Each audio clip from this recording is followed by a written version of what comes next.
If someone would have told me this time last year that by the end of 2025, Moscow would be experiencing blackouts, a shadow fleet would be being hit by drones, $300 million submarines would be decimated in the Black Sea, I would have thought that they were crazy. Yet, all of that has happened, plus more. And to really understand the bigger picture here, let's look at where Russia was this month, this time last year. The Black Sea Fleet was operating openly. The shadow fleet was still moving oil, basically without interference. And just before Assad fell, they had unlimited access to the Tartus base, the only warm sea port that let them do whatever they wanted in the Mediterranean. They had nationwide stable electricity, and the oil refineries were operating at 100% capacity. Fast forward 12 months and look at where Russia is now. The Black Sea Fleet has now been moved. It's hiding in another port away from Sevastopol, and it looks like they're probably going to have to move it out of the Black Sea entirely, probably into the Sea of Azov, and hope that the Ukrainian drones don't make it through the Kerch Strait. So that's basically a Black Sea fleet without a Black Sea. But this week, I think, was the biggest turning point. A $300 million submarine destroyed with one of Ukraine's baby sea drones. And that is unprecedented. And there's basically no defense to this. There's lots of memes going around showing nets being put around these things. But obviously that's not going to work. And again, this thing cost about $300 million back when it was made. Now it's probably double that, probably 700 million, given there's a labor famine right now in Russia, and sanctions that have been kicked in makes it really hard to get the parts to make ships like that. So that ship is gone forever, basically.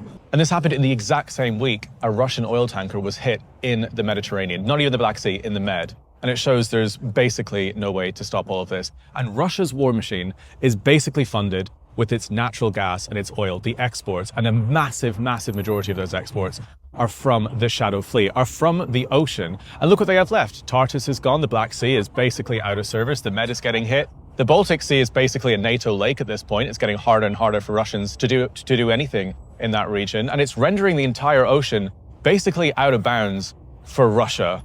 And this is also happening in the same week that the Baltic states, Lithuania, Estonia, are having conversations to completely sever the rail gauges and the rail lines to Russia, to change the size of the rail gauges. And rail isn't the only route that the Baltics cut off from Russia this year. They very symbolically separated the electricity transformers. They had a whole conference about it, saying no more Russian electricity, no more Russian gas. And I was in Narva in Estonia a few months ago, and I watched them put dragon's teeth on a bridge that was once called the Friendship Bridge that separated Russia and the EU, because they don't want Russian traffic. They don't want Russian tanks or anything Russian coming over that bridge. And in the last couple of days, they've actually made those dragon's teeth permanent. They put huge giant blocks right behind them. So there's huge symbolic real-time sanctions being placed on Russia right now. And these aren't temporary sanctions. None of this is temporary. These are long-term structural separations. And that's not a normal deterrence. That's not something done as part of a sanctions package. That is a message to basically say, we never want trade ever again with Russia. That cuts off economically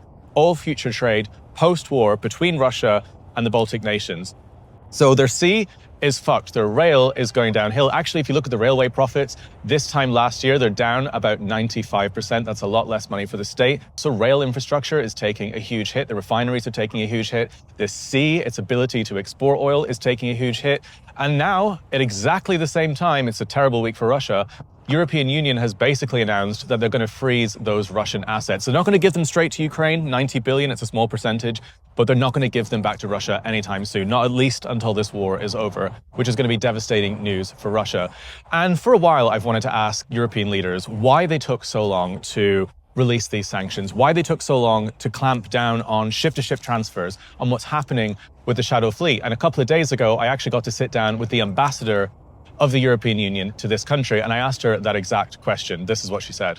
Nice to meet you. How are you doing, Caolan? Lovely to meet you. I saw you on stories and reels. You're doing an amazing job. This country has started hitting Russian oil tankers in the last couple of weeks. Russian oil tankers that are paying for the invasion of Ukraine.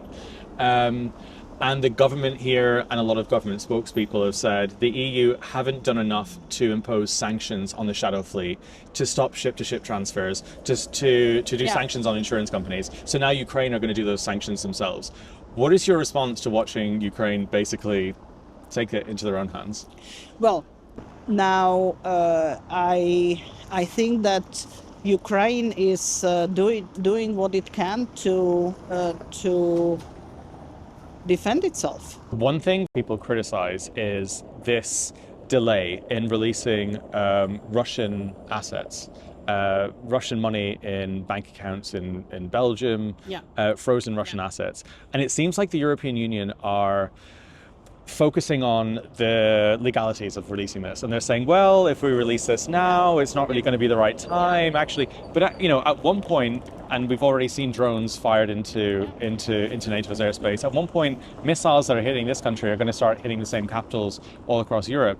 And it's not going to make much sense to write a legal letter to Russia. So why do you think there's this hesitance? Well, first, it is legally complex. And as a duly qualified lawyer, I must say it is complex. But there is commitment by the EU to finance Ukraine. And what happened last Friday is that we took a very important step, that we froze the assets indefinitely in the EU, so they cannot be physically taken out of the EU territory. So that happened already last Friday, and hopefully tomorrow and Friday we will have an agreement on the reparations loan based on so this would be taking the cash value of the assets that matured already in the bonds and giving it to Ukraine as a loan backed by guarantees by member states. Do you think that things move too slowly still with bureaucracy, with the way things are? What would your ideal picture be? Well, Europe has made the biggest progress in integration through various crises, right? And we had to have financial crises to have a better coordination of monetary and fiscal policies. We now have the euro. So it's but 27, for even to have a discussion about 27 is difficult, right? So the decision making is not easy, and of course it would be better if it was majority out towards the minority.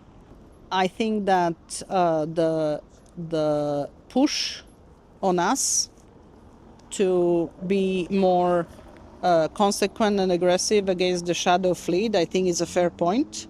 So it's pretty fascinating to basically have an admission of guilt in a lot of ways, to say that they should have done more sooner. But Ukraine are past that point. Ukraine have now decided that they're going to be putting sanctions in themselves by hitting these boats and taking on the shadow fleet with their own drones, custom made in this country. And it's working. So what have we got in the bigger picture? We've got the sea, it's fucked. We've got the rail going downhill. And what have they got left? They've got their airspace. And this year there have been hundreds of closures across entire regional hubs. That means cargo delays. It means diplomatic travel disrupted. People going to important meetings in Moscow. Because cities like Moscow and St. Petersburg that have major international airports have to prioritize air defense systems, and they don't want them shooting down their civilian aircrafts. They only seem to like to do that when it's over Ukraine. And all this basically means that Moscow's war has severed the connected tissue that tied it economically to its neighbors, especially in the West. And none of this was predicted a year ago. I never imagined that I'd be sitting here in 2025 talking about the entire collapse or potential collapse of Russia's oil exports, especially off the ocean, of oil refineries exploding every single night, and of blackouts in places like Moscow that was always protected because of its distance from Ukraine. And all of this is already having an immediate impact just before Christmas. Already, the price of Russian oil per barrel is at an all-time low. This is now being reported in Russian newspapers.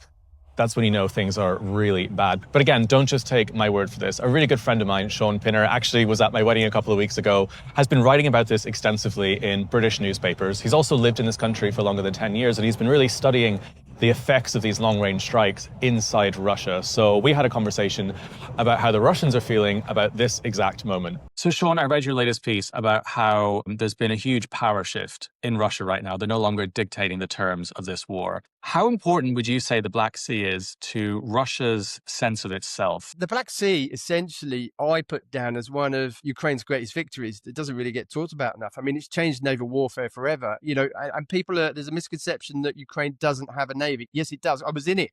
There are the Marines, but it's not a conventional navy, and it's small. So it has you could say, a more up-to-date navy, a navy of the times, and especially now with the fact that Russia did have dominance of the Black Sea and now has been pushed out. Essentially, that comment you hear about Ukraine beating the Russian and the Black Sea fleet and don't have a navy, they do, and they're doing very well at it there, and that is probably one of the greatest victories so far that Ukraine could say they've had. You also wrote about pressure rather than collapse. Would you say, do you see Russia being defeated militarily or slowly disconnected economically in terms of its infrastructure from the world? How do you see that actually happening? When I say there's a shift, I don't think we're reasonably going to go into the occupied territories, break through the Russian lines and start taking up positions in Mariupol, Berdyansk or places like that. What I mean is that if you go back to the beginning of 2002, it was very reactive by Ukraine. So essentially, we were responding to a lot of stuff. We were being invaded. The missiles, the ballistics, the drones were coming in. It's total air dominance that Russia had in those early times, especially in Mariupol, where I was, and coming into Russia and coming into Ukraine and doing the bombing runs. You fast forward to now, that whole dynamic has changed.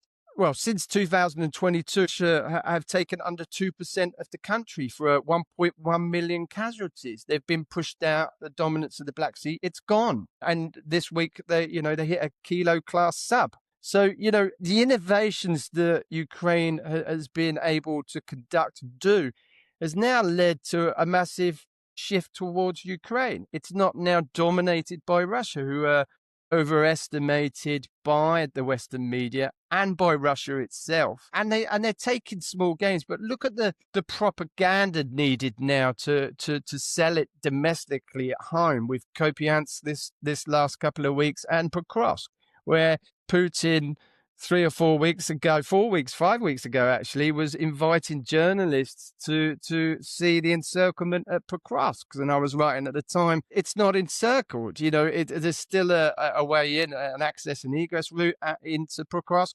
So they're being resupplied, remanned. What they're doing is holding ground, because if they shift from there, then where's it going to go? It's going to go to another village, another town on the war. But they're getting absolutely massacred in places like Pokrovsk and Kopiansk. And now we see Zelensky this week, after Putin again has been told that they've taken Kopiansk.